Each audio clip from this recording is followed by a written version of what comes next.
Welcome to the podcast. I'm your host, Dr. Kaveh Kavusi, and I'll be discussing a diverse array of subjects that span from my experiences in the emergency room to the furthest reaches of the universe. I will be hosting guests, inviting illuminating conversations that at times may challenge ways of thinking or being, while also nurturing curiosity, meaning, and awe into life. Please consider subscribing, liking, saving, or sharing this podcast with any of your friends or family if it feels right for you. Thank you for taking the time. Let's dive into the podcast.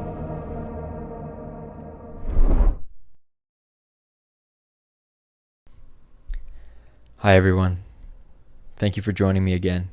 This is episode 3 of season 2 of the Layered Prescriptions podcast, and I'm your host, Dr. Kaveh Kavusi. I'm joined on this episode with my dear friend, Chef Devan Rajkumar. That's how everyone knows him as, the chef part.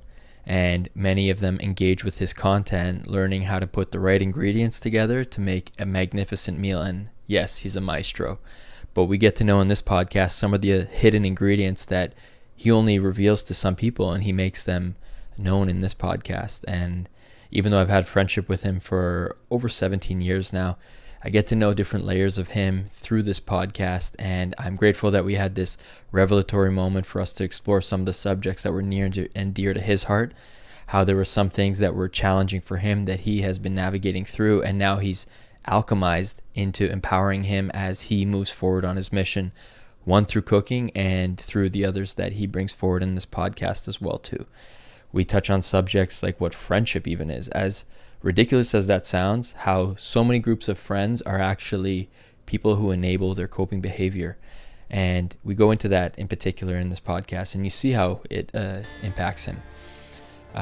We recorded that up north in Toronto, and by the time this podcast is being released, the seasons have definitely changed. But I feel like this is one of those timeless conversations where you get to know Devan on a deeper level. Thank you for taking the time to listen to it. If you feel compelled to like, share, subscribe to this podcast, please do so. If there's someone that you feel that could resonate with this as well. And without further ado, please enjoy this podcast with Chef Devan Rajkumar. I feel like I'm here, so all right.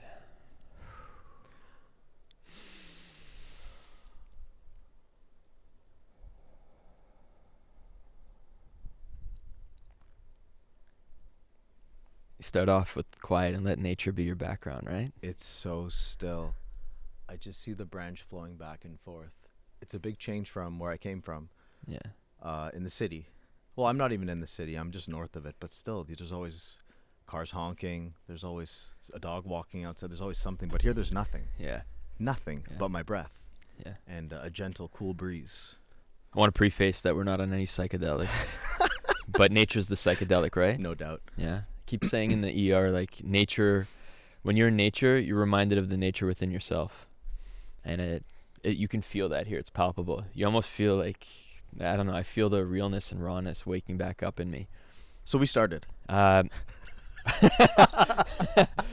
right. So I'm going to welcome my next guest onto the podcast. He's one of my homies that I've known for probably 17 years, I'm guessing. On the high end. Probably around when I was 19. And I'm 36 now. This is my homie, Devan Rajkumar. A lot of you may know him from the meals that you're now prepping. Began with him. Thanks for taking the time to come up, man. Thank you for having me, man. It's special. I've been wanting to do this for a minute, ever since I knew you were doing this. And as I mentioned to you earlier before in the kitchen not too long ago, and whenever I speak to you, it's for several minutes at a time at a birthday party or at a gig or something like that. And it's always very powerful. We share a few sentences back and forth, or several minutes or 10 minutes, but it's always very impactful and not blowing smoke up your ass or anything. But you always offer an alternate lens or a different perspective as to what might be going on in my head. And I know we'll get into this a little bit later. It might seem a little bit confusing right now, but I do appreciate the insight and the perspective, because I tend to look at things in one direction, and I've been learning so much on this spiritual journey over the past couple of years that everything's kind of new to me, and I feel like a puppy. I feel like a baby. I'm absorbing so much stuff, but you have a way of grounding me and bringing me back, and I'm just learning a lot, so I'm grateful. Oh, I appreciate that a ton. And as you're speaking and I'm hearing that, I'm like, if it's always the serious reflections, am I still fun? Because there's often, like, me and my fiance at times we're like, we don't get invited to certain things unless people need to work through their shit, and then that's when we're invited to come and play. So it's like I appreciate that a ton, and I'm like, am I a fun guy too? And that's a reality that came up there. And then the other thing that came through is like, this guy's such a steward of expertise in front of the camera and in behind a microphone that I'm like, I'm really excited to be speaking to see Devan deconstructed. And like, I mean, the name of the podcast is Layered Prescriptions, right? So it's about discovering what you embody today is a testament to all the layers of the experience that you've had before and what people come to meet. And in the share that you just brought forward is, like, I appreciate that that's the thing that if I were to die today, that's what you remember me for. Yes, and yerba. And yerba. You don't even know what it is yet, and you're about it. I know it's gluten-free, and it's from Argentina. Yeah. Devan's going through right now a withdrawal of a temptation that we created through anticipation with ping pong. Yes. What is ping pong for you? Wow. What is it for me? It's exhilarating. There is a fulfilling component to it. Like, I feel fulfilled when I'm playing it, and it's just adrenaline and endorphins being released, and I think what you're trying to get at, but I'll keep it real. It's like it's an opportunity to dominate. Yeah. You know, it's an opportunity to flex, and it's just one of my favorite pastimes. It always has been, even if I'm getting my ass kicked. Yeah. By a teak, which happens. You know. What's your win percentage rate roughly? When I play? Yeah. I don't lose often. Let's be real. All right. I don't lose often. Yeah. There are some guys out there who are incredible, guys that I can't hold a candle to. But for the most part, I do pretty well. But I've also invested so much time into it, man. Like, I've played a lot, and I've played so much, and I love playing.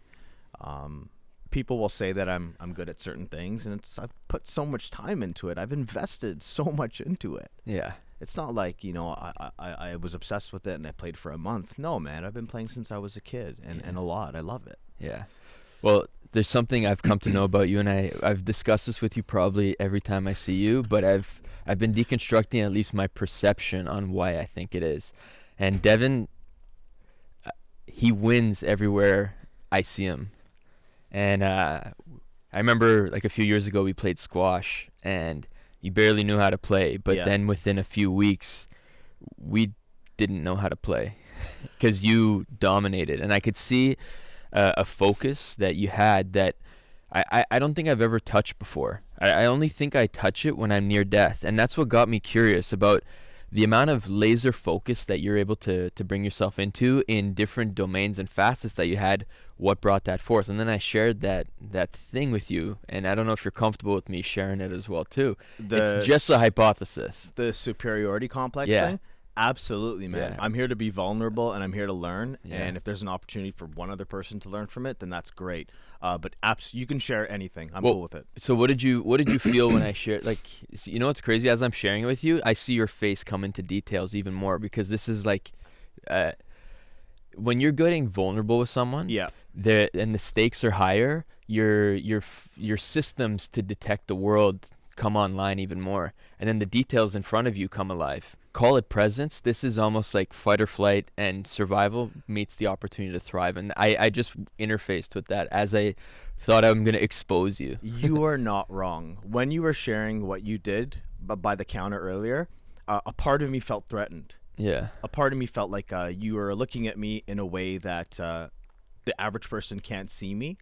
And you were kind of like deducing based on everything you know about me and stuff like that. You were kind of able to form a hypothesis, like you mentioned.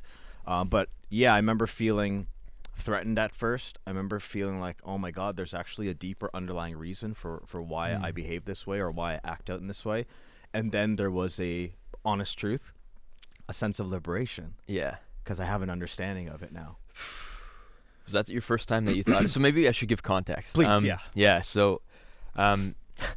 These people that I see in the world that excel, I'm always wondering, like, what's behind that's driving that in particular, why can't I touch that? Maybe some people think that I'm that way as a doctor, but I don't feel like I am in most ways. I look around and among my peers, I'm way behind. But there's this other part of me that comes up and feels that at times I'm ahead of my peers in a particular way. It may not be true. None of it may be true. But in those moments, I feel like I thrive in that. And what I was acknowledging first, this thought originated first with Devan, because having known him and seen him relentlessly beat me in the things that we're doing either competitively or just like we're doing for play, but then play is like I almost know I'm not going to win that day. I started thinking with Devan, I'm like, what breeds that level of excelling? And then I looked up and I see the rest of the world who achieves according to society standards. And so I thought there must be a superiority complex that's here. And it may not be true, but that felt like that's what the thing is. And that superiority complex is the thing that hovers up top and drives you forward. But the thing that actually drives you forward the most and propels you to stay in this space is the fear of failure. And so the people oscillate between the superiority complex and the fear of failure. And so, like, to just expand on that, is the superiority complex originates at a time where we can't just be received as who we are in that moment. And so a conditionality clicks in. And so we learn to cope and adapt in the world in a particular way. And then that way ends up being vetted and improved on over and over again. And then someone in society may notice it and then revere you for that ultimately. And then people will start going up higher. And then they get revered for that particular thing that you excel at compared to others. Yeah. But if you start not being able to meet that demand, because it's a coping mechanism rather than you, it's a part of you, it's not you. When you start not being able to meet that demand, you fall a little bit, the energies want to like slow down, and you touch this thing that starts getting close to the fear of failure, the insecurity. So That's the insecurity is the feeling that, yeah. And when you are here, you either find ways to adapt and stay up there, or you find ways to pacify the discomfort that exists down here, and you have an entire society of distractions and substances that alleviate the burden of this thing. But the great gift is, like you had just said, you went through the discomfort to getting to a place of liberation. When you get into spaces where you can share that oscillation, be witnessed for the mechanism that is being perceived as coping, because that can be threatening if someone says you're coping, and be witnessed and not judged. The word is unconditional witnessing. You witness the person in their purity of the expression of what they are and the part of them that's been yearning to connect for a long time, and in that fear of failure, that insecurity that's there.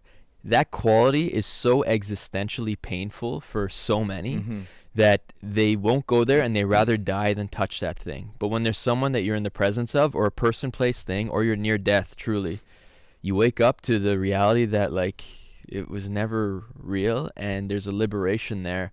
And hopefully you have time to touch that, make quality with that, make contact with that, and go through a grievance. So this is what I was talking about. But that's a lot. That's a lot. Sorry. But like, to sum that up. How would you sum that up? Well, this goes back to what I was saying before about always learning when I'm around you, right? You're able to take, a situation in my life or something about me, a quality, a characteristic, or behavior, whatever it is, and you're able to provide a different lens for me. 3 years ago, prior to this spiritual journey that I've been on, 5 years ago, 10 years ago, I would have felt very threatened with what you said. And in fact, I can think my instinct would be to just dismiss it. Yeah. I wouldn't want to believe. But after spending so much time digging up my childhood and going back to the fears and the resentments and the insecurities, and it's like I understand what you're saying now. And there is a validation that comes by excelling at a lot of different things.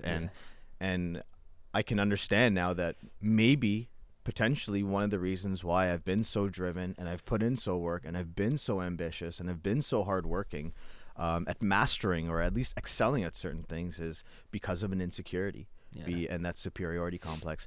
You talked about oscillating back and forth and between that really uncomfortable place where I would choose to escape. Yeah. And I mean, it's kind of a lot for me to absorb right now. Yeah.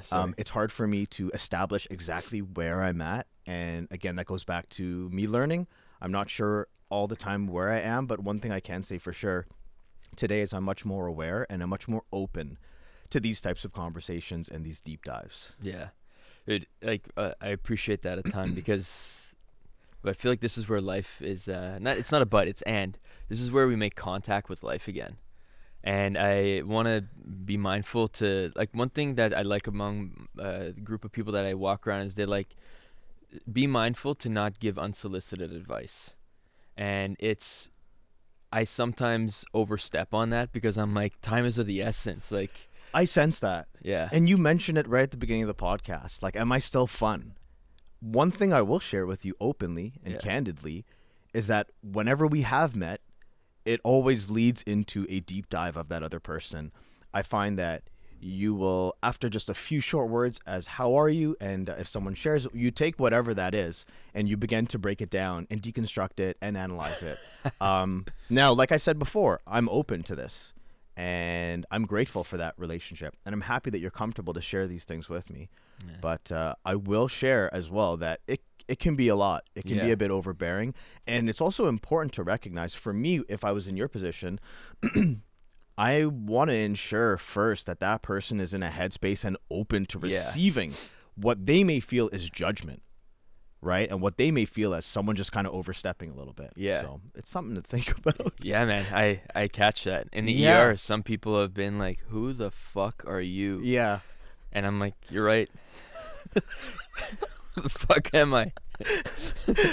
And you know what? It plays into the story probably of where I have seen imposition culturally. People will be like, you know, you've got your space, and parents came right in. What? Sorry, what do you mean by imposition? Imposition is like they're taking their position in and they're imposing. Okay. So their imposition is my presence is here. I've got some things. I don't want to connect with the world this way. I don't want to go through my depths right now. I got things to do. Like I actually have to shit. Like I don't want to be anyway. And anything now, else but that. Yeah. And now this person is like, no. Show me all of your layers right now.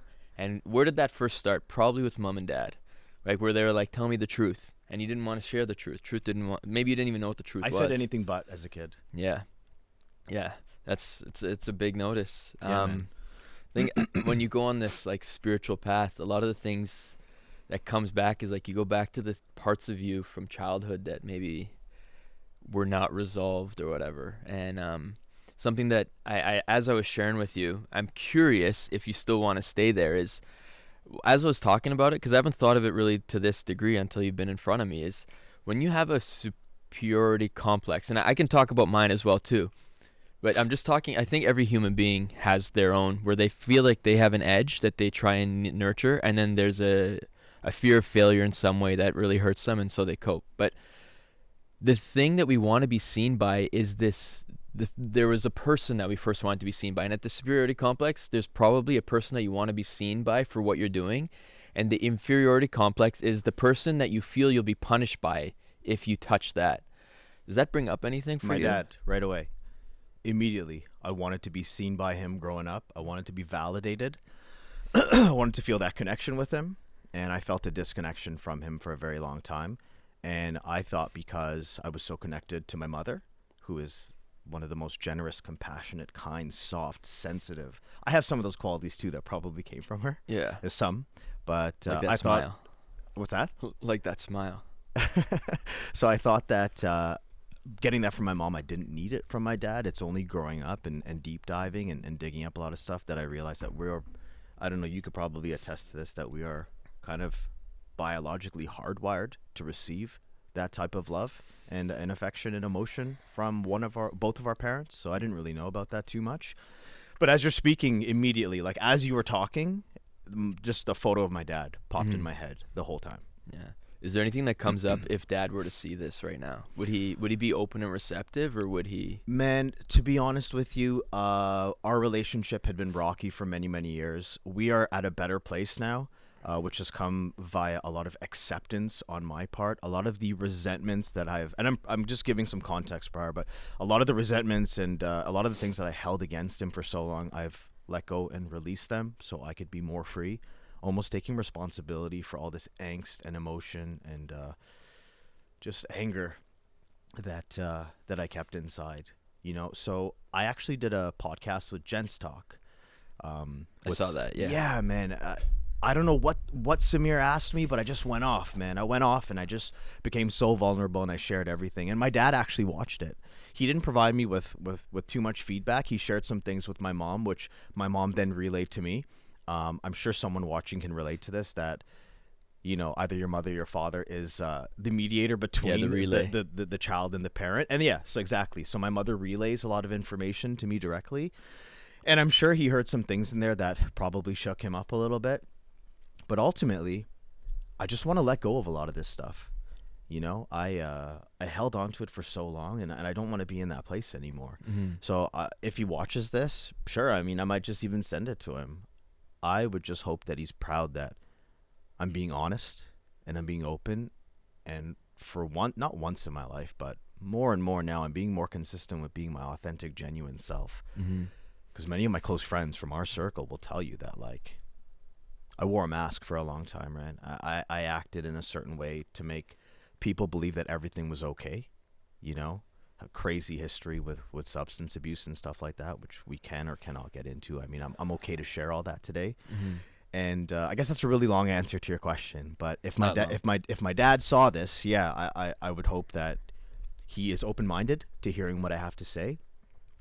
And I'm no longer behaving like a 10-year-old child anymore, because all that fear and resentment and all those feelings that I had, they're coming from the perspective of a child. But I'm no longer that child anymore. I'm older, I've grown up, and I understand today that it's my responsibility to do what I have to do for my mental. Yeah. I'm glad that you said it as responsibility and not obligation, because it's a responsibility that we have, but it's an opportunity also that we have. We can keep that to the side and never address that. But the opportunity is an expansive opening and liberation where we reconnect with ourselves in a way that is beyond what we can potentially envision, because you create a really good space that you don't have to go there again. And it sounds like the story sounds very familiar to me as well. Mm-hmm. And I can only imagine how, like, man, when I'm in the ER and I see patients with their father on their deathbed, and you'll see a son or a daughter come in, and I've shared this before, but like it is seared in my mind. The son comes in, running in, and his father's on his last breaths, last moments, and all he wants to do is connect. None of the stories that we carry are present at all. None of it matters. Just connection. I wish that was available to everyone long before the last moments of the human experience ends for both people, where that connection wants to be nurtured more. And the gift that we give to one another by having these challenging conversations is opening the avenues within ourselves that ends up opening the avenues to the community that we're in. But often there's a yearning on the inside for that person, that first person that we wanted to connect with on the level that we're now connecting, wanted to be able to connect with them in that way. It's a last chance, right? It's a last effort at that Yeah. point. It's intense, man. Yeah. Yeah, well, we get the opportunity, but not many people are in the resuscitation bay or Right. the trauma bay of the hospital. But you can create those instances. Like literally anyone listening right now, working with parts of yourself that have an intimate relationship with the person that you yearn to connect with, but have the greatest difficulty, that ultimately allows you to have tools to create opportunities to connect back with them, because maybe they never had the opportunity for that. I really think that we're living at an amazing time where we're getting so many perspectives that it gives these opportune moments of reconsideration for ourselves on how we want to experience our life and how we want to connect.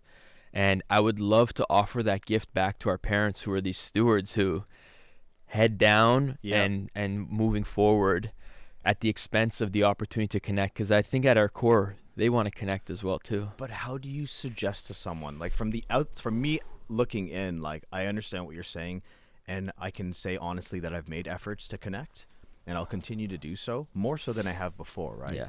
But for someone listening, like, how do you suggest to them to make that connection out of nowhere? Like, someone's in their car right now listening to this, or they're on a beach or wherever they are. They're at their office, and they'd like to connect to somebody, one of their parents, and they haven't before. Yeah. And they're not on their deathbed, but we don't want it to get to that point. Like, how do you suggest? Where do you start? Whose podcast is this? I'm joking. Well, I'll start by just a reflection that came up first, which is that Rumi quote that do not seek for love, seek the barriers that are preventing you from experiencing it. That's not the exact it's paraphrasing. But if there's something you want to experience, it's not finding that path directly, it's finding what's in the way. Right. And being real and honest with yourself about what you are potentially keeping in the way that is a story potentially, and potentially and maybe a reconsideration of if you've created space. Like, do you live on the other side of the country? And you're like, no, I'm thriving here. But then you catch the story that it's like, no, because it's difficult to be at home. We were talking about Ram Dass earlier. Yes. Ram Dass says, like, if you think you're enlightened, go spend a week with your family. Right? Yeah. Yeah. So I would argue that it's not the thing you want to have. It's the thing that's in the things that are in the way. And then it's having a real and raw conversation. And maybe because we develop so many good tools, behaviors, emotions, responsibilities to actually see that, it's so beneficial to have an objective other that you can have that dialogue with, or someone that you can be real and raw with, where you can drop the armor and there's a mirror that comes up and you see yourself, and then there's an avenue through.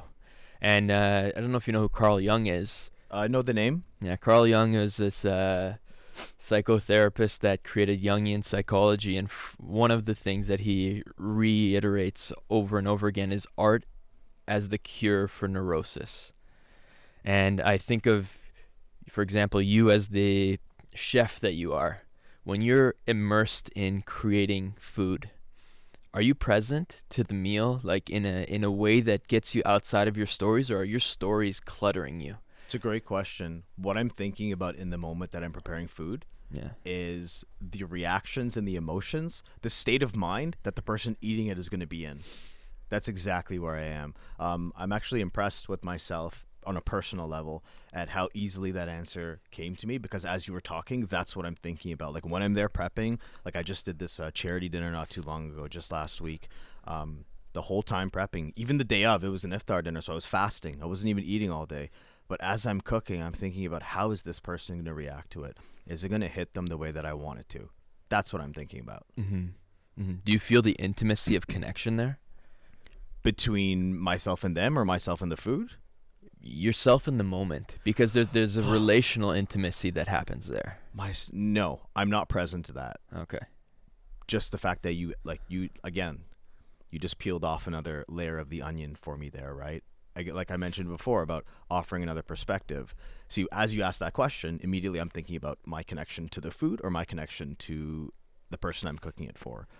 But I would never think, what is my connection to that moment? Like, am I fully present in that moment and connected to it? And yeah, that's very interesting to think about. So no, I'm not, because I wasn't even thinking about it. Mm-hmm. Well, you have two pieces of evidence right here of what's in the way. It's the perspective on focusing on how the person is going to be experiencing it, Right. and the preparation itself. Those are at least two. Right. So what's in the way is that. And we catch ourselves when we're like, okay, you can have that dialogue with yourself in that moment where you're like, I'm seeing that I want this meal to be XYZ for this person. I'll be with that in a little bit, but I want to be here. Like I'll connect back with you in a moment, and then see if that a part of your inner world trusts that you're going to come back to that, because part of you are leading, you're responsible for that meal. So this is how you're showing up to society. The notoriety, the responsibility, the role that you're playing is met through the creation of the curation of that food. Mm-hmm. And so there's an experience that you're ready to deliver. And are you in that experience? That's one of those questions that ends up coming up here. I will be more mindful of it going forward. That's for sure. I do want to take it back for a minute, though. Yeah. I want to go back to that question about being able to connect with someone, a sibling or a child to a sibling or an immediate family member. And I want to challenge you further. Yeah. This is very much your podcast, but I want to ask you about step 2. So for me, step one would be making a decision that I want to do whatever it takes to be able to connect with this person and potentially build that relationship or that connection that I've longed for my whole life. So once I've established that, once I've made that commitment to myself, then what is step two? Because you offered a quote, which I appreciate, and you offered your two quotes, and you offered your insight on it, and you spoke about it a little bit. But I'm looking for, like, I'm someone who I need crisp, clear direction. Okay. Is it pen to paper? Like, I want you to tell me exactly what I need to do. If and I know it's different for everybody, but I want to challenge you a little my bit. chat on it. GPT, like, just visit this. I'm also right after a night shift. I came up here, so this. Do you see? These are protectors that I'm saying here, rather than just delivering a straight answer. And I love that. That's one of the multiple expressions of humanity, right? So, what I would think of first, that is actually, it comes back to that unsolicited acknowledgement, where does this person want to hear that from you? Is that what they want to be experiencing from you? It's important to you to be able to connect with them, but in their eyes, they're already connecting according to what their system has brought forth. Sure, and the years have reinforced that. So the first thing is acknowledging, is this for you or for them? You may ultimately think and know in your heart that this is ultimately for them as well too. But if you're bringing them to the edge of a cliff where they're existentially going to see themselves and see potentially the horror of carrying years of inability to actually connect with their loved one the way that they could have, that can be so painful and burdening to the system. And so creating the environment for that, I think, is a beautiful set and setting, kind of like a psychedelic experience, because that's what it's going to be, where you work into it over time. And your embodiment of it, where you're saying, I love you as you are, like your acceptance that you're having, has that opportunity for connection available. Your hand is out in all moments. And after a while, they're saying, whoa, I haven't seen that hand out here before like this. Right. And eventually there's a moment, and maybe the set and setting, where they're like, Devan, I'm experiencing Devan, or I'm experiencing my loved one in a completely different way, and they have their hand out. Can I put my hand out too? And it may not be with words, but it's definitely with the embodiment. And if the setting of that place, that moment, allows for that person to reconsider what connection is, now there's a bridge of opportunity that I think ends up being nurtured. And so if there is a simple avenue to be able to connect to a person, I think we would all be doing it right now. So it's in the nuance and complexity, there is invitations that can be had, and I think it's something closer to that. What do you think? It sounds scary AF when you describe it like that. And when you talk about it being, like, the right environment or the right setting in order for that to happen, immediately I'm starting to think about, like, how many attempts do I have to make then? Like, do I have to keep my hand outstretched there? Do I want to potentially put the burden of all of their insecurities and trauma on them, kind of thing? Like, you did mention that it might unearth a lot for them. Do I want to put them through that at this fragile age that they are at? Having said that, I've made leaps and bounds. Both my father and I have made leaps and bounds to connect with one another. It's far from perfect, but it's quite far from where it was for a long time, which was little to no communication and being civil just to be civil. So, a lot to unearth there, but I agree with what you're saying. It sounds intimidating, man. It sounds scary to put that hand out there. Yeah, you don't know what you're gonna get, and of course I have a fear of being rejected. Yeah, I have a fear of failing at that, or a fear of, is it something that I'm doing wrong, or is it something that I'm not enough for, that we can't make that connection, kind of thing. Like, it takes me back to when I was baby deaf. Yeah. So do you think that you choose, well, along those lines, do you feel like you choose people in your life that you don't have to touch that? It's heavy, bro. Do I feel like I choose people in my life where I don't have to get that deep with them? Where you don't have to go to those places, yeah. Like, you're going to nurture such a connection that all of us want to be vulnerable in the presence of another, but vulnerability is, there's a pain to it, there's a weight to it. So don't need to go there. We were talking before we got on this that Yeah. a lot of friends groups that people will choose are That blew actually me away. That rocked me. yeah. We- What do you remember from that? That really rocked me. Man, what I took away from that was basically you shared with me, and it made perfect sense that. And I'll speak from my perspective, Devin. Yeah. So I would keep friends around that enable me to do ultimately what I want to do, right? And when you said that, it kind of rocked my world a bit, because for so long I felt so close to certain people, and I kept a lot of people around, but they enabled me to escape, and they gave me a space to just kind of numb myself and not be myself, kind of thing. When in reality, I thought that was my happy place, my safe place. Mm-hmm. That's where I felt accepted, etc., etc. Right. That was kind of the gist of it. It's transactional though, right? Because it's an agreement that happens among two people. So it's not to be blamed. It's No, an not acknowledgement, at all. right? Because we offer to them the same agreement. You support me in enabling as I cope with the world this way, and I agree to support you that way as It's well reciprocal. too. Yeah, so there's a Yeah. reciprocal thing, and I'd argue that a lot of friends groups are closer to that. But there's a gift that happens when you're among people. I feel that you can be in your truth, your realness, your rawness, and your vulnerability, and that be okay. Yeah, I feel like I got a bit choked up there for a second, and I had to gather my thoughts before I answered that question. But one of the reasons why is because my friend circle has completely shifted from what it was for 20 years to what it has been over the past 2 years since I've gone sober, and since I've started to do the work and seeking the spirituality and seeking the awareness and self-love and all that stuff that I've been doing. I love a lot of people from a distance now. Mm-hmm. You know, people that I considered brothers, sisters. I love them from a distance now.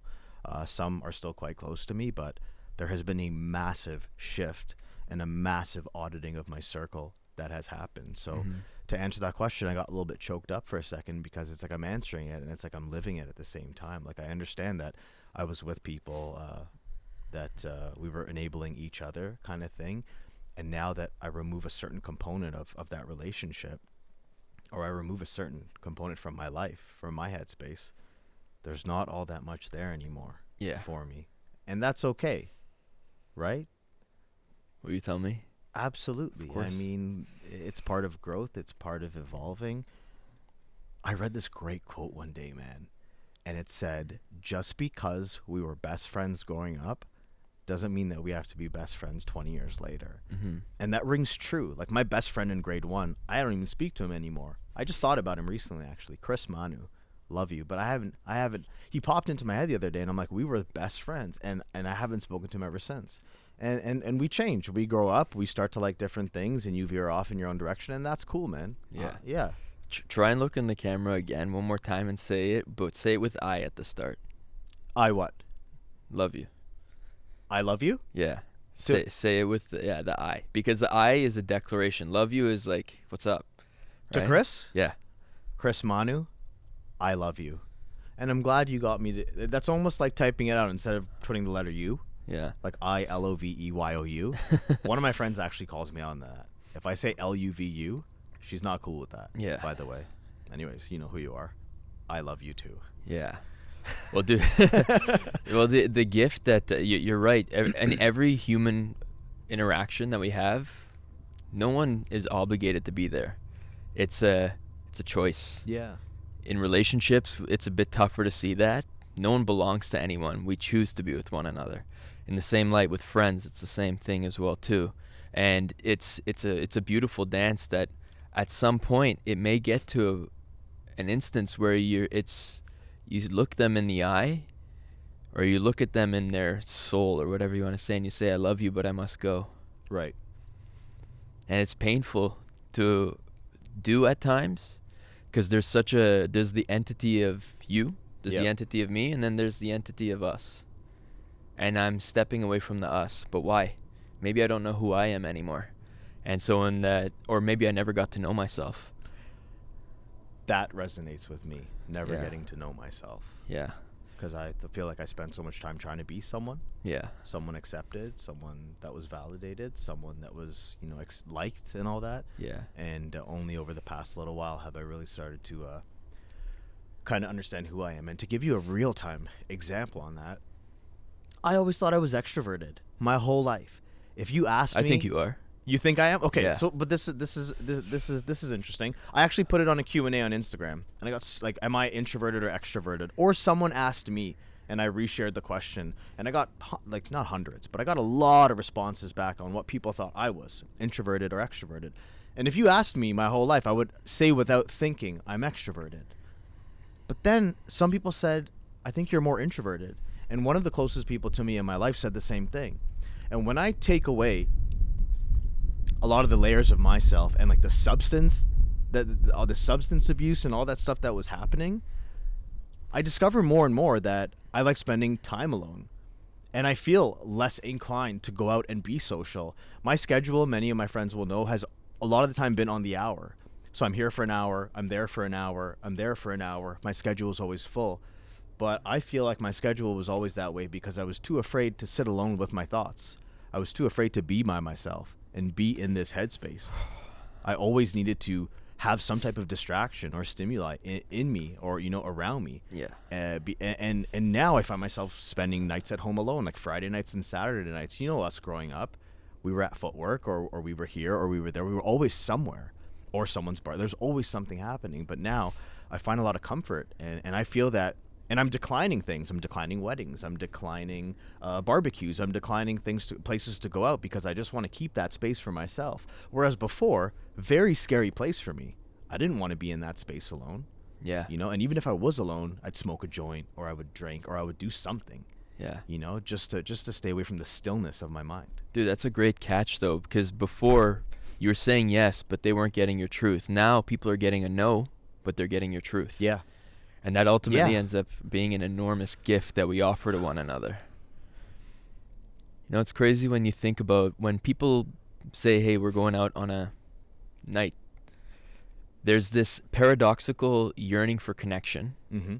And then there's the tool that we use to pacify the things that are in the way of that connection so we can soften onto a plane that allows us to connect there. Right. And then we find our people, or we find places or settings or things that allow those circumstances to happen. So to tie back almost everything that you were saying about how to connect with those people, I'm thinking about the people that you have stepped away from right now. Right. Lovingly. Yeah. Can you first feel into maybe the pain that they're carrying in any way? Because they wanted to connect as well too. That's what I'm getting at. So they wanted to connect as well too, but there was something in the way, so they chose something that you guys both agreed upon. Can I connect to their pain, or yeah, or do you have some awareness maybe of any pain that they were carrying? I do now. Yeah. I do now that I've removed myself from the situation. Yeah. From the environment. From there. Man, I'm gonna share something with you right now that's difficult for me to share, and it's like not incriminating, but it's heavy to share. The people that I used to party with the most, that I love the most, for endless hours on end, for God knows how long, when I think back to those moments, I can feel how spiritually sick I was at that time. Yeah. And then I realize that everybody around me must have been, in some way or shape or form, that spiritually sick as well. Mm-hmm. So I don't know if that answers your question, but I can identify that now going back. Well, how do you maybe this is an important point to ask. How do you define spirituality? For me? Yeah. For me, spirituality is believing in something greater than myself, and why that is so, and for me, that's the universe, that's the energy. I can't put a finger on it, but I feel like I don't need to. I know it's there. For me, the biggest part of spirituality for me, and reiterating what I just said, is I need to know that I'm not the biggest thing in my life, that I am not in control, that I in some ways I am, and in some ways I'm not, but ego deflation has been the biggest, most rewarding. It's been the thing that I've tried to action the most. And we were talking about we'll always have a relationship with our ego. I feel like I developed an unhealthy one though, to mask insecurities, right? And maybe this ties directly into the superiority complex we were talking about before. I can see that association. I can see that connection now. But yeah, it's just this is all very heavy. Sorry. No, you don't have to Let's apologize. swim. You don't have to apologize. And like, I mean, I don't have to be sitting here. I don't have to be answering this. But Yeah. I yearn for these types of conversations Yeah. so I can vocalize and so I can learn more. But I actually just lost my train of thought as well. That's okay. Well, could I bring a feedback? Please. Well, I'll share what I think spirituality is. Oh, yes. Go on. And my homie Ryan Burkholder, we were in California. We just had an enormous psychedelic experience the night before. And we're sitting on this wooden bench, and we have this beautiful deer antler pipe that we're smoking some native tobacco from. Mm-hmm.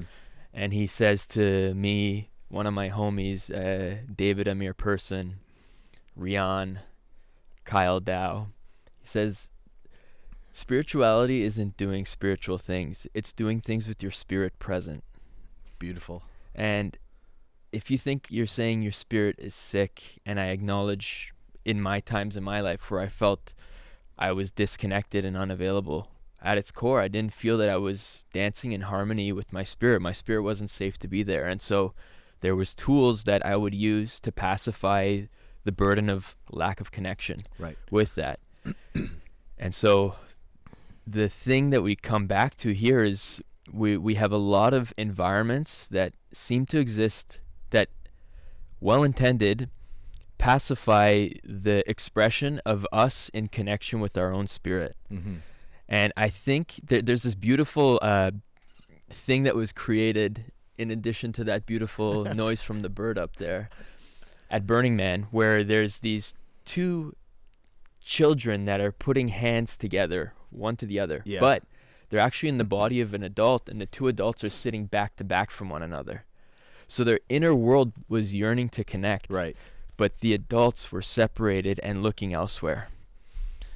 And I think that's what happens in every environment, this simultaneous paradoxical yearning for connection, but this adult separation that then we find a consensus that says, you know what, we're going to do something that alleviates the thing that's keeping us separated in order for us to connect. So I'm curious if the ultimate connection, if it's with Father that we want to practice, or it's the person that is the person that we want to connect with the most, we can practice our own capacity to be embodying the thing that we have been yearning for, which is greater connection to our spirit in multiple environments, where eventually you go to the environment that you once were reaching for something else, and now you just see it as like the steak that you ate yesterday, where you just acknowledge it and you're not connected to the thread and hijacked.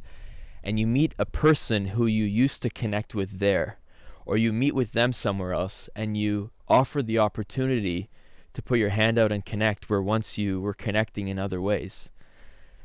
Yearning for that spiritual connection, but meeting more physically and like transactionally. Right.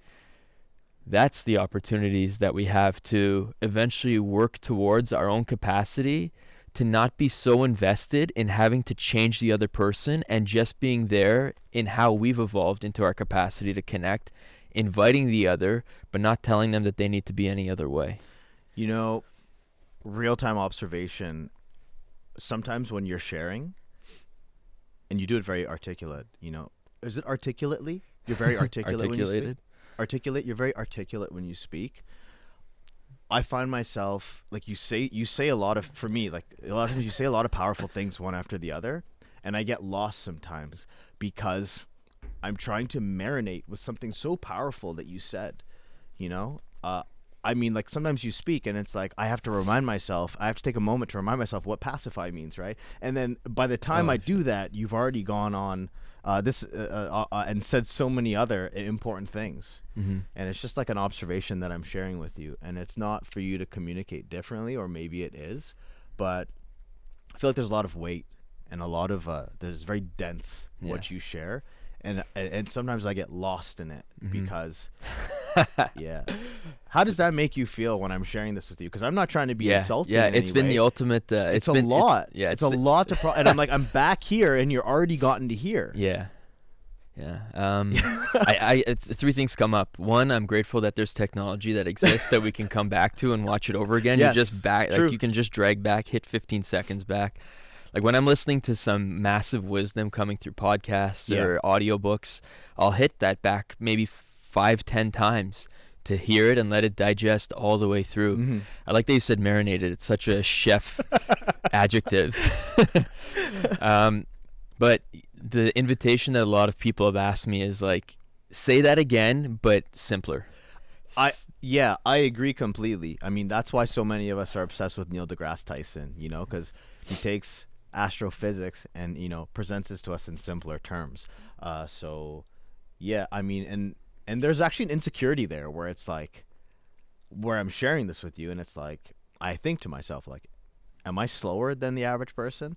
Like, am I potentially dumb? Like, that word comes to my mind, that I can't process this at the speed of which you're speaking it, because you're clearly processing it, and you're feeding it to me. Yeah.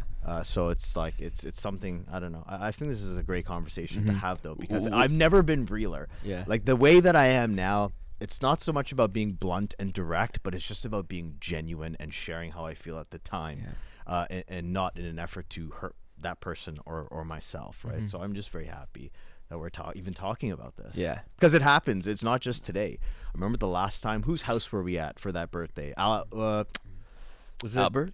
It was Albert's house. Yeah. We were talking. I was standing up there. I think I might have been preparing some food, or you were burning pita at the oven or whatever it was. No, you weren't. I'm just teasing. But I remember you were talking, and it's like, man, this, like, I can't, like, I'm like processing B right now, and you're at G. Yeah. You know, in what you're sharing. So, yeah. Well, if you want me to, like, well, that's, I appreciate you acknowledging that. And I'm wondering if we hung out more regularly, because this is, I think, what my truth is. That's a frustrating thing that I come upon, which is so often when I'm writing, I'm thinking I have to change it for the other. But I get that there's an art in storytelling, and there's an art in connection and acknowledging that, because I hope that the parts of me that adapt to what you're sharing doesn't leave the parts of me that are the most important threads of my foundation behind. And I don't think I find enough avenues to connect with people on these type of layered conversations to in order to get clear on what can stay and what needs to go. Yeah. So I'd love to have these type of opportunities. Maybe the whole podcast premise is to rediscover simplicity. Sure. Yeah, just to It's the last episode. I just figured it out. just to elaborate more on my perspective for more clarity. It's like, I feel that you're at a certain level. Yakam in niveau, right? And you're at this level here, and I'm down here, and it's hard to process. When you say something, it's like, I need it to marinate. I need to braise it a bit, right? And kind of process it. But by then, it's like you've shared several more dense facts after that. And I feel like for someone who is a beginner in all this, I consider myself to be a beginner, and I feel like I always will be in many ways, and I'd like to remain humble there. That's the best way to be, I think. I'd love to remain humble there. I just feel like I'm speaking to someone who is, I don't want to say more advanced, but, you know, I just feel like there's so much to this self-discovery, and there's so much to this awareness, and there's so much to this spirit, and so many things that I've learned recently about myself, because I've always been living on the outside of myself, I feel like. I'm just learning all this stuff now. So I feel like when you're speaking sometimes, it's like I'm taking the 401, you know, instead of the 101. And I didn't mean that by the highway. I mean, it's like the advanced class when I'm still kind of in that beginner's class. Yeah. Well, dude, if this is a thing that multiple people have told me, and you're sharing it with me as well now, this is probably rooted in some of my own superiority complex. Yeah, okay, absolutely. And I take it with like a loving invitation to say, like, hey, like, practice simplicity. It's tough though, because I feel that I'm losing my authenticity in it. But then it's probably because I don't feel like I'm communicating my wisdom, which I find my value when I create space. But in the space is where you digest, right? Yeah. And you're telling me that you're going through indigestion because of the amount of things that are brought forth. Sometimes. And as you were speaking there, I'm reminded of how I am when I'm cooking and doing live demos and filming, and because I do so much of that. That's what I love doing. And if someone told me to adjust my voice it'd be very troubling. Like, there'd be something very difficult for me to do, because then, like you said, like, I feel like I wouldn't be as authentic. Yeah. And I don't know. Like, maybe there's a balance there. I don't know.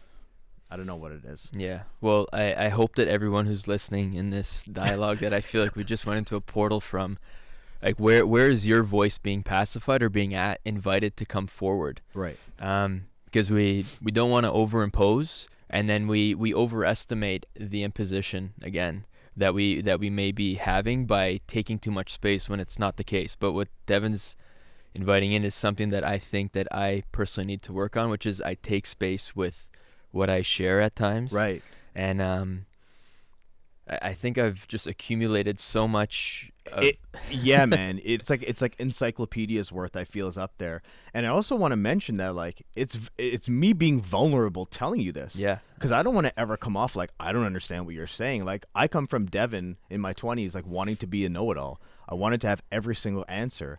There was a time in my life where I remember working at the Food Dude's kitchen through my 20s into my early 30s, and I never asked anybody any questions, because I didn't want to show any sign of weakness or that I didn't know everything. Yeah. So basic questions or things about ingredients or techniques of cooking, or anything, certain types of equipment, I always wanted to pretend like I knew everything. And now I'm in a space where, over the past several years, where I ask more questions than ever. Mm-hmm. Just traveling to Pakistan and cooking there, they are very much in the kitchen. It's very much a hierarchy.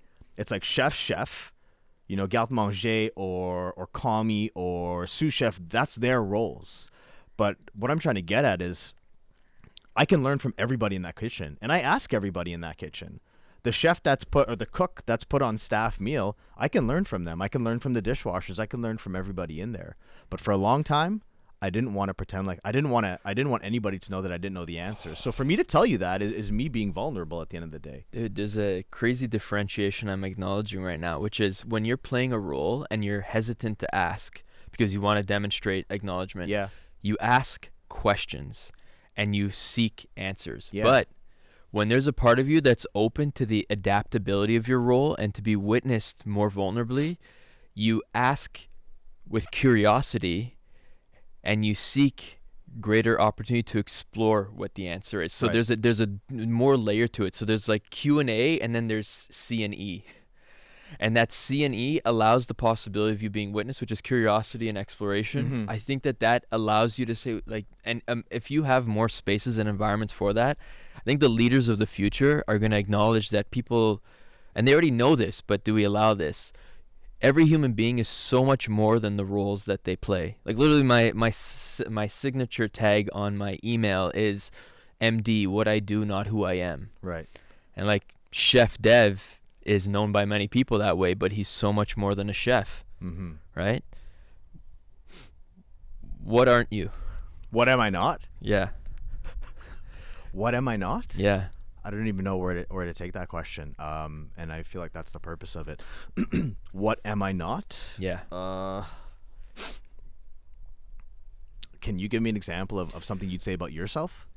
Yeah. So what I'm not, you get clear on by, I think, having explored it and then disidentifying with it. Right. So what did I used to identify with that I no longer do? What I am not is dependent on external validation. Is that a truth, or is that an aspiration? It's a work in progress, daily practice. Mm-hmm. All right. That's an important acknowledgement to differentiate, right? Right, 'Cause absolutely. I think inherently we're primarily wired to get that feedback from the world. Are we doing good? Are we doing okay? Oh yeah, we're social creatures. If you are fully just getting the validation and reinforcement from yourself, chances are there's nobody around that you're allowing Mm-hmm. in. So there's an inherent softness that's allowed to it, and then there's a dependent agitation that asks the world to validate you, that you can reclaim and then disidentify from. And that's what I hear you communicating there. What I am not is not enough. That's a fun one. Yeah, what comes up there?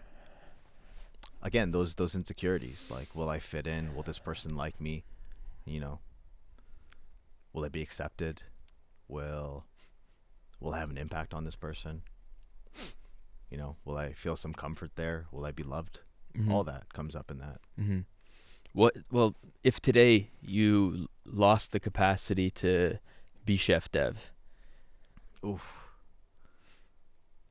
where would you find your worth? From within? Is that a question or an answer? Because there's it's paradoxically perfect. I don't know that there is a perfect. I think it's really subjective and stuff. But the reason why I say that is because like it's consistent with what I said before about the external validation. I spent my whole life looking for external validation, and I shared this same thing on Cityline. This Cityline episode aired today, where we had a mental health talk, where Tracy asked me, Devin, what would you tell yourself 10 years ago, or what would you tell yourself as a kid? And my answer was, I would tell myself to not care so much about what people think about me. I acted and did things in a certain way and said things and behaved in a manner by which I thought people wanted to see me. And that's why I answered it would come from within, because and it goes back to, it ties into everything I'm saying about sitting in my bedroom by myself on a Friday night or a Saturday night. I'm no longer reaching for things outside of me to fulfill me and give me peace on the inside. I'm okay just sitting here with no AirPods, with no cell phone, with nothing around me. I can do that now, but for most of my life I couldn't. I always needed something else going on, some type of distraction, right? So if Chef Dev disappears today, Chef Dev's a lot of pressure, by the way. We shared that in that other podcast. It's tough being Chef Dev all the time, right? And I can vocalize that, and that's a whole other thing. But if you take Chef Dev away, I'm cool with just being Devin. I'm just being Devin right now, and I'm okay with that. I'm cool with that. I don't need anything else, man. I've always needed something. I don't need anything else now, man. I just need to be honest with myself, and I need to know I'm enough. Yeah, and that I'm okay to not be okay. All of that. And I need to pee right now. I need to pee too. Yeah. All right. So, in truth, we took a little piss break, both of us. Something special about peeing in nature. How'd you feel? Felt freedom. I felt freedom because I was heading to the bathroom, and you're like, no, come outside. And I said, here we go. But no, it's felt quite natural. Isn't that something about when we put ourselves in our nature, you're reminded of your nature, right? Right. Every time I come here as a ritual rather than a habit, right? Ritual is you do things intentionally. Habit is you do things out of automatism. See, that's an example of something I need to process. Right? No, pause. Seriously. I'll pause. Yeah, I need a pause there to. Can you say it again? A ritual is something that you do with intention. Right. A habit is something that you do out of automatism. But what does automatism mean? You don't have to think about it. You're unconscious. So it automatically happens. Yeah. Involuntary? Okay. Habit is involuntary and ritual is intentional. Yeah.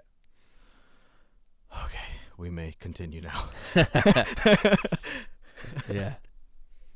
Yeah. Well, yeah, for me it's coming up here, and the initial pee out in nature is mine. What's a ritual for you? Do you have any rituals? I'm sure I do. A current one is sitting alone with my own thoughts. I create space for that. My own meditation. That's something that I do. I'm sure if I more fully understood it and absorbed it, I'd be able to offer some other examples, but drawing a little bit of a blank right now. Other rituals for me. Cooking for others, for sure, man. That's why I cook. I mean, I've always said this example because it's the truth. If you come over to my house, I'll spend as much time as I need to getting your plate ready. But then when it's time for me to plate mine, I'll just throw it all into the bowl. You know, but yeah, cooking for others is a ritual.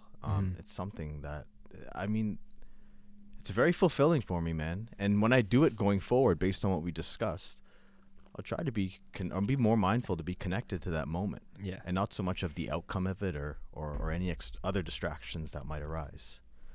Well, that's a great thing that you bring up, because cooking can still be habitual, right? The mother who cooks every day, for her, she feels deeply nurtured in it. She is grateful for it. The family expects it even, potentially. It can become automatic but you can reclaim the same thing that you do out of automatism or what you lead by normally, and turning it into a ritual and intentionality by slowing it down and remembering your why and connecting to the thread of the moment. Mm-hmm. And I can think of a way to check in, maybe if there's something that you're doing even regularly and you're like, yeah, that's one of my rituals. If you're in that moment and you don't do it, do you feel uncomfortable or are you completely at peace? And that's the way to usually check it. There's someone who needs food cooking right now. There's an amazing thing and you have the tool for it. Right. If you don't even think about it and you do it, that's closer probably to habituality, because it's the role that you play. Mm-hmm. But the ritual nature of it would be finding some way that it's you are there present to it. And a crazy thing to think about as humans is we have this pain pendulum, and we always, in general, go towards the place of least discomfort, Yes. less pain, until a moment comes where it becomes more painful to not do that thing, and so the pain pendulum swings the other way. The way to think of it is like when you're studying for an exam. The exam is 3 weeks away. Mm-hmm. It's more painful in how you process it to be studying right now than it is to not be studying so you don't. But then that exam is tomorrow now. Right. And you haven't studied at all. Now it's more painful not to study than it is to procrastinate. So you don't procrastinate and you do. It switches. Yeah. It It switches. So catch your pain pendulum in every moment, and you'll get clear on where you're automatic, where you're stepping towards life, stepping away from it, and where ritualism comes in is usually a thing that can potentially be uncomfortable at the start. You lean into it anyway, and then this vastness opens up.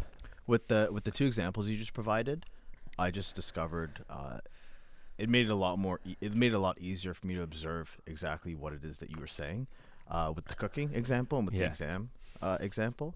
Yeah. Is that am I a visual learner in that case? Do I need analogies? Like what is that? What does that mean for me? Well, it probably is that I would think that the way that I'm describing it is not clear on its own, but in story form you can find relatability, and that's the beauty of storytelling, right? You paint a picture that people see in between the words. If I tell you like what a strawberry tastes like, none of the things I say will ever touch it. But there's a thread of, if a story came up regarding the strawberry, that it'll bring up what a strawberry tastes like in that story. And that's the gift of when you're able to elaborate with something that you put beautiful points, and then the story just comes up in between. And strawberries are really expensive these days. Yeah. In fact, I'd stop buying them. I don't know if we yeah. Is there a okay.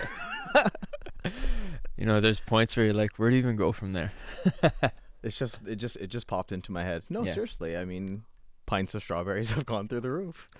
And I was buying them recently, and I noticed them going bad very quickly. So I froze the last batch, and going forward, I'll be more mindful of purchasing strawberries. Maybe you can tell me if this is true, because I've heard that when you buy frozen fruits, they're actually fresher because the moment they come in, they're put in and they're frozen, versus fruits that you see in stores have been processing for a while or like out for a while. Two things to note with this. The first thing is that, yes, a lot of the fruits and a lot of different items of produce that you may buy frozen are frozen fresh.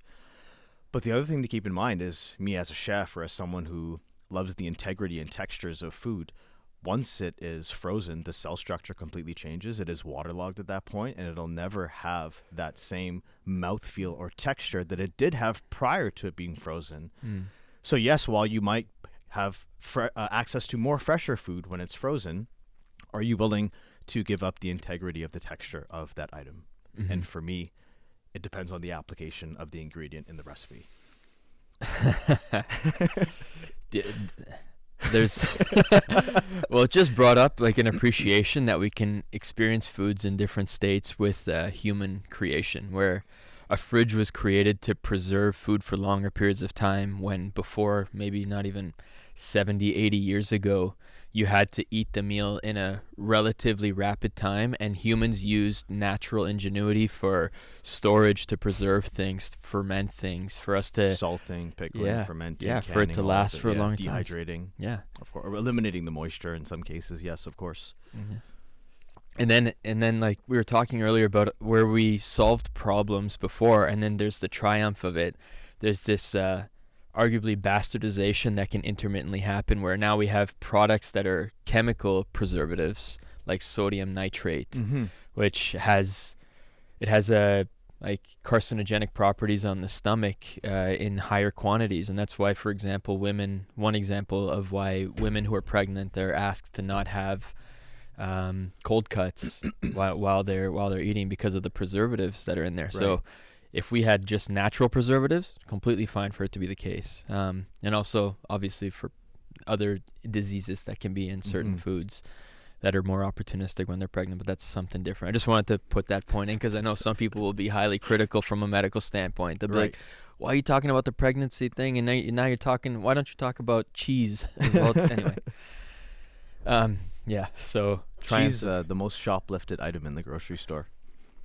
How do I know this? Let me tell you.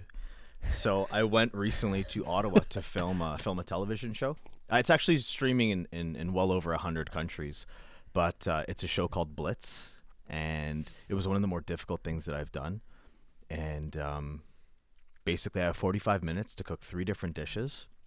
All the mise en place, all the ingredients are gathered there. 45 minutes, the camera starts, and the host is hammering the chef, not just me, all the other chefs, with questions nonstop. So as I start cooking, I say what I'm cooking, but it's not about 2 tablespoons of this, or now we're going to go to the fridge and grab our scallion. It's all about storytelling. And he's hammering me with questions. What has more vitamin C, an orange or a red pepper? An orange. No, it's red pepper. What's the most shoplifted item in a grocery store? I'm going to name a chef. Name 5 things about them. The first 5 things. And this is constant while you're trying to cook and get out 3 dishes. And that's how I know the answer to that question. But also with that experience, prior to me being more at peace with myself and more calm and just more in a tranquil place inside, it's a situation and environment that would have really, really done a number on me. And also with the acceptance that I've been practicing and just coming to terms with me and me being enough and all these things that we talked about earlier on the podcast. Me doing well on this show, or me performing to the best of my ability, or me being accepted there and doing a good job, like that would have carried more weight than it did. But this is a good example, me going to do that show recently, where it's like, it's not like all my eggs were in one basket there. It's not like everything was riding on it. Because in the past, I've done auditions and I've shown up to work events and I've put so much pressure on myself to deliver instead of just knowing that I have to go there and do my best. And now doing my best is enough. And I went there and I did my best. But whether it went well or whether it didn't go well, I mean, I just saw it like experience, and I just saw it like a win. Like there was no L to take there at that time. So a very interesting observation, and it's also showing me that I have some growth. Right, I've come from where I was before, and now I'm in a place where there's just a lot more acceptance in my life. Yeah. Well, in the spirit of ingredients that you're talking about right now, metaphorically or spiritually, what are ingredients that you're seeking to cultivate more into your life moving forward on the plate of life? Wow, what a good question. They are ingredients that I've already been trying to implement into my life. Self-love is a really big one. And self-love is so important to me today because, Devan, I had what I feel is an unhealthy relationship with loving myself before, where I was doing things and, whether that's ingesting something or experience something or saying something or going and doing something that I thought was me loving myself, but in reality, ultimately I was hurting myself. Whatever that may be, you can use your own imagination, right? Mm-hmm. So self-love is something that I want to continue to keep front and center, keep this awareness, Humility, man, I'll always go back to humility and ego deflation. Mm-hmm. I think I was chatting about it with you not too long ago, and you told me a few different things, but I mean, kind of segueing a bit here, but one thing that I love about our conversations together is that you take something that I see as maybe negative in my mind and then you show me that I have to show that not I have to that there's an opportunity to show appreciation for it.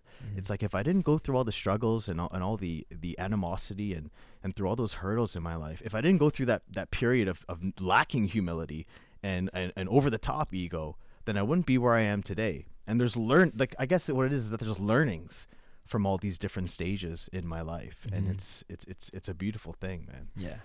You always kind of show me that other side of it, like I can also equate it to this. This is beautiful, man. I can also equate it to this, which is kind of like what you've been teaching me, is seeing the other side of things, or that there's an not seeing the other side, but there's an alternate perspective or lens. All the things I resent about my dad. Let's say it's I don't need to say it, but let's say it's A, B, C, D, E. All these things that I resent, that I wish would change, that I wish he would change, that I wish never existed, etc., etc. At the end of the day, I know how I don't want to act or behave, or I know how I don't want to, comport myself. So ultimately, at the end of the day, I owe him, and that's something that I came to on my own. It's like, I don't like my dad because he does this. Am I going to do it? No, I'm not going to do it.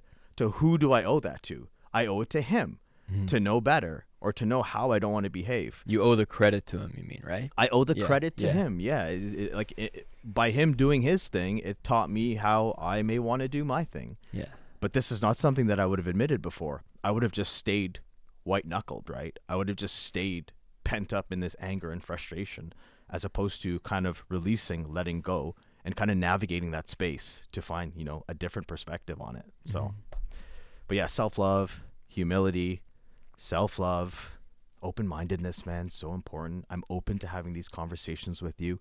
I'm open to hearing what you have to say. I'm open to hearing the other side of it, or another side of it, man. I'm open to admitting my faults. I'm open to working on them. I'm open to being vulnerable. I'm open to I'm open to what's available to me now, because for a long time what I didn't work for me. It wasn't sustainable and stuff. So those are a few things that are on my my ingredients list. Yeah. Do you think you put those on at the start of the meal, in the middle, or after for best preparation? As necessary, as I'm in a headspace or mindful enough to engage in it, as needed. I mean, I don't think there's any particular time. I mean, I'd love to say all the time, but that's not true. I get caught up in my own head. I get distracted. But that's why this conversation with you is amazing, because I can vocalize it and I can remind myself and just bring it into the forefront, like bring it into this current space where I'm at now. Yeah. If you think of it the same way, along the line of this, like this play on visualization, is that plate with more self-love, humility, and openness is shared with, we want to share that with people, right? And we want to be able to experience that plate as well too. And at the end of the day, food is an intimate experience. No different than sex. It's a beautiful immersion that's inviting you to the sensuality of life. And when there's those ingredients that are there, we're allowing the inner world to connect with the rest, with all of it. And that's, I think, one element of that spiritual game, if there were one. Right. Yeah. Sorry, go ahead. No, you were going to say something. I just think as I'm saying that, there's a lot of, I think of people in the world who that would just sound fucking lame to. Even the word spiritual, what the fuck are you talking about? I think about a good chunk of the population that has been deeply disincentivized from the thought of it, because it meets the conditions of someone who is all of the things that society says, like you're weak or out of line or whatever it may be, to even consider that. And it saddens me a little bit. Like I'm thinking of the biker, or I'm thinking of the gang member, or I'm thinking of someone who's brought up in the world where they only know technology and value that comes through social media's reinforcements, and where they had so many opportunities so far in their life to connect to their spirit. It sounds so lame even in a phrase as I say it out loud. Do you know what I mean by that? Bro, 10 years ago or 5 years ago, this entire conversation that we've had would have sounded lame to me. Yeah. I'm only now in a space where I'm being honest. I mean, as a male growing up in the type of culture that I did, West Indian culture and stuff like that, and Cis binary, right? What does that mean? I don't even know. I'm just the pronouns. They're everywhere. Cis binary. But I don't know. I just threw it out there. but yeah, growing up as a male and in the society that I did in the culture, like just taught not to show weakness and chinks in the armor, kind of what I was sharing about before.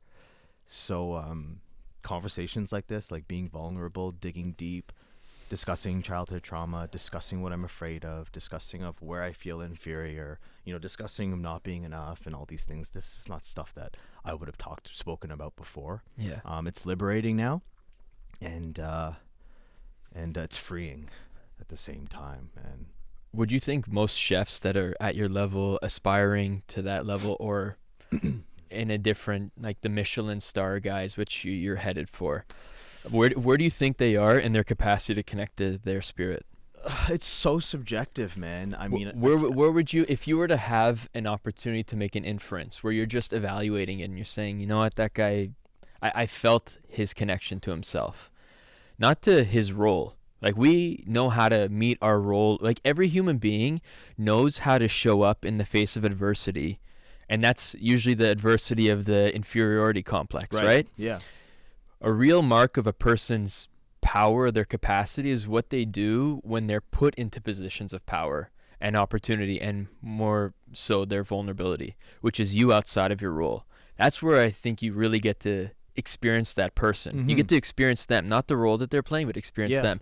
How many chefs do you meet who you get to meet that side? And how many of them have that available, I guess? I feel like it's a very difficult question to answer. I mean, I obviously know a lot of chefs, more than the average person for sure.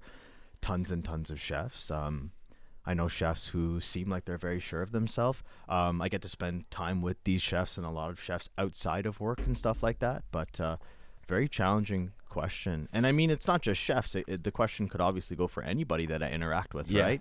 But in terms of chefs, successful chefs and well-established chefs, I mean, tough question for me to kind of digest. Well, here, if I can mirror it, like in healthcare, I was mentioning to you earlier that I feel that I have more opportunity to instill senses of humanity in a healthcare transaction. When I'm seeing a patient, I'm playing the role of doctor, they're playing the role of patient. They're a human, and I'm a human. And I recognize that by bringing that plane back, we have a greater opportunity to connect. People want to be seen, heard, acknowledged, understood, at the very least. Remembered, not forgotten, tenderly held, whatever it is. All of those things, so they can be witnessed. And hopefully they can witness you as well. There are a few roles, opportunities for that when we're playing our roles. When I'm among my peers, you're meeting a bunch of other people who have had similar types of mechanisms, no different than when we use substances before, of I'm enabling you as you cope this way, and I'm asking the agreement that we do the same thing too. And where I have a lot of healthcare, I hold a lot of incredible regard for healthcare workers and their capacity to support people in their greatest time of need. Are they meeting a human that's holding them and present to them as well too? And I'll ask healthcare workers, like, how present to your life do you feel? And honestly, I would say under 5% of them have I got the feeling that they even have a glimpse of that and spend any time with it whatsoever. And when I started working at a new hospital about 6 months ago, I was really hesitant to show this side of me to the patients. I thought, I'm in a big hospital in the middle of the city. I have to be like way smarter. I have to be sharper. I have to be fast. I have to be all this stuff. But then I'm like, that's not me though. Right. If they're not getting me, they're getting a facade, a jester rather than the artist. And so I shared some of my truth with some of the physicians, and I opened up, and I saw them open up as well too. And they were saying, they almost all led with, I would have never expected this, and that's really intriguing. And then I saw them in pondering self-reflection, which was so beautiful to see. Of course. Because it's so humbling to be invited into that by your peers. But it's so rare because my role is meeting yours at this time. Yeah, but you made that space available to them though, right? By you doing you. Wasn't that the case? Yeah, and hopefully that's the case that we all do, that we're so at peace with ourselves in recognizing that the role isn't us. It's a part of us. It's a role that we're playing temporarily. That may be what the society reveres you for. It's how you meet your needs. It's how you make your livelihood through the finances, but it's not you. And I want even my colleagues to meet more of me than just the role that I play. And that ultimately ends up being a gift, because I think a lot of them find difficulty putting their guard down. And like that's why I was asking, because my new metric, dude, is in relation to the thing that you do and the money that you make. If that's what society says, like that's where your worth is. I want to know that in relation to how present you can be to your life. And if that is not in conjunction, there's something that has the opportunity to be addressed. Thank you for sharing all that, because now that you answered it and mirrored it and then showed me like how it is for you at work, I understand the question more. But really, all I can really say though is I do hope that the steps that I've taken over the past little while to be more open, be more vulnerable, be more me, and not care so much about what everyone thinks around me, is that I just hope that my peers are encouraged more to do the same, and to be more real, and to be more maybe present outside of those roles that we play on a regular basis. Mm-hmm. Yeah, well, I in that same light, like I can invite any healthcare worker, anyone who's actually walking alongside and we happen to meet. I invite you to consider how you can be in a realness and rawness that feels unfamiliar, but you have a curiosity to want to be experiencing yourself and connecting with another human, and we can practice it. There's no failure if things don't work out that way, but I'd love to make that space where you can come and share some of the things that you may have been hiding for a long time on your own. Make this be the first place, one of many potentially, that you can open yourself up back to yourself, back to your colleagues, back to your world. And I'd guess that you can do the same thing with your colleagues as well. Absolutely. And your people. No doubt. I mean, I'm listening to you speak, and I'm listening to you, invite others to join that space and to be free. And I'm just thinking, like, this is all really new to me. It's all really it's a lot. It's a lot to process, because like part of me is like, man, that's really dope. That's really encouraging. That's really inspirational. But there's still that fear there. There's still that like, what does all this really mean? You know what I mean? Like that's where I'm at, kind of thing with it. I'm doing my best, but it just seems like a lot, man. It's like, Devin, like, how do I identify what that space is? Between what you're saying, like how do I know I'm here and I need to go there, and vice versa? So I'll just remain, the student here, and continue to learn and continue to do things through trial and error. That's how I've learned a lot and gotten to this point, by taking risks. No risk, no reward. That's a big thing of mine that I like to say. So I'll continue to remain teachable, and to, not expect things to come overnight, and just continue evolving as much as I can, as much as I'm allowed to. Well, dude, without opening something else up, you just mirrored an enormous thing back to me that I didn't come upon. The ultimate, like what we were talking about, I think throughout this whole thing, is like I was mentioning the paradox of where fear and liberation are so close to one another. That thing that you fear the most ultimately ends up being a space of liberation if you stay there and see it with a little shift. You've been looking at it this way, and it's just a little shift now, and wow, the door opens up. Yeah. The invitation that I bring to the world is like that I try and embody in my life, and that I do feel like I embody most days, is the invitation that I wanted when I was younger. Right. I remember being ostracized, I felt, in high school, and not welcomed in. Like I can feel how it's melting my inner world right now to be there. Like I remember like a kid throwing an apple at me, and like I remember everyone laughing, and I said, "Fuck you, you piece of shit. Like I'm going to always be above you, and I'm going to like do things in life that's so much more than you." Like I remember seeing his face, and I was so pissed off. Like that was my response at age 14, that I said, like, I'm never going to be received by these people, but I wanted to just be accepted for who I was. Right. And it took me going back to that place like 4 years ago and standing in that place. And I stood in that spot where I felt not received for who I was. I didn't realize this layer till just now, that like I just wanted to be invited to the circle. I wanted to be invited into the space. And because I didn't receive that invitation, at least at that moment, through the pains of the life experience subsequent to that, I make damn sure that others are invited to it, for the possibility of that. They don't have to put their hand back out, but I want them to know that that space is safe, and that I'd love to be connecting with them as well too. But probably a part of where that originates is there where I didn't feel the invitation. That's so powerful, man. Thank you for sharing that. When I was 12 or 13 years old, I was dancing with this girl. There was a school dance or something like that. I was grade 8. So yeah, I would have been 12 years old or something like that. And I was wearing these jogging pants. They must have been my brother's, right? Because they didn't fit me properly. And like the drawstring didn't work properly on it. I don't know that I've ever told this story publicly. I think I might have shared it before. But anyways, I'm dancing with this girl. I definitely remember her name. And as we were like slow dancing or something like that, the drawstring came loose or something, and my pants fell. Their jogging pants fell. And I remember picking them up and like bolting to the bathroom. And I believe I started crying. My best friend came in at the time, and the school teacher came in at the time too, Mr. Cook.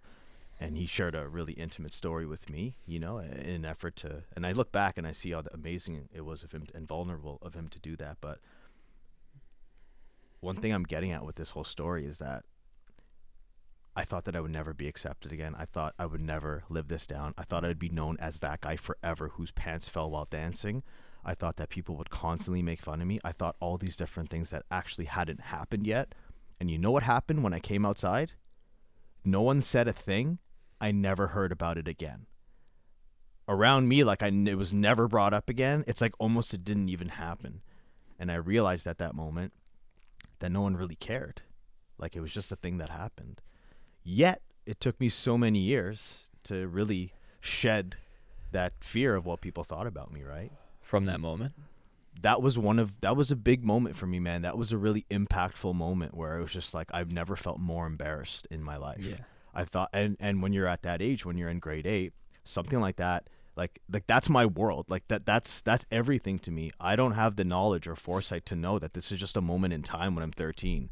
Not to mention in 50 years, no one will ever remember any of this stuff ever again, or whatever the case may be. Mm-hmm. But yeah, that's one of the moments from my childhood that's like etched into my brain as a as a moment that I'm just overcome with emotion that I don't know how to process or handle. And it's all just fear. What if? Yeah. As opposed to just accepting it and letting it go. So that moment carried throughout high school, throughout my 20s, and well into my 30s. Like, what are people going to say about me? You know, what are they going to think? How are they going to judge me? How are they going to react?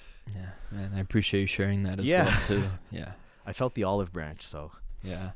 Well, you know, we grossly overestimate the impressions that others are going to have about us. If you think about how many things you yourself are consumed by, chances are others are deeply involved in their own things the vast majority of the time. But if there are things that you can close your eyes and go back to right away, it's either moments of euphoria or breakthrough, or borderline traumatic or challenging. Right. And those leave beautiful signatures for you to go back to. If there's still a charge associated with it, it's reclaimable through greater shifting the perception of it that changes your relatability to it. And it's life can take us through that. It doesn't have to let you, it doesn't necessarily mean it's going to free you from the pain or the charge of it. Chances are it's going to be present, and but hopefully it walks in unison with you, hand in hand, rather than being something that's in the way of you that prevents you from just leaping with some faith and some grace into being life. Being hand in hand with it is interacting with it, is Yeah. exploring it, is navigating through it, which are all things that in life, any obstruction or anything that really, really bothered me or any fear, it's like I kept it at bay and I kept it out of sight, out of mind. So like walking hand in hand with it or just feeling it and just being there with it, I think that's super powerful, man. And Yeah. it's something like exploring is something I do a lot of these days. Yeah. And I can explore anywhere because it's all up here and in here, right? Yeah. So no matter where I'm at, I'm constantly exploring my inner self, which is a place I was very afraid of for a long, long time, man. Yeah. It brought me back to thinking about the Q&A versus curiosity and exploration. Right.